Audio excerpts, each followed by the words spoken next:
Bayramıdı, gece kuşu okurdu, adaklı kız bey corabın tokurdu, herkes şalın bir bacadan sokurdu, ay ne güzel qaydadır şal sallamaq, bey şalına bayramlığın bağlamaq.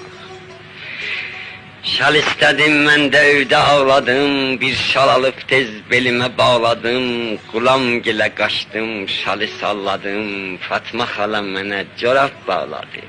Xan nənəmi yada salıp ağladı. Haydar babam izlenmedin bahçası, bahçaların Neçə belə qoyulmadı. Neçə belə gelinlerin düşmeleri saçsaktı, yüzüler gözlerimin rəfində, Xeymə vurar xatirələr səfində. Bayram olup kızıl palçık əzəllər,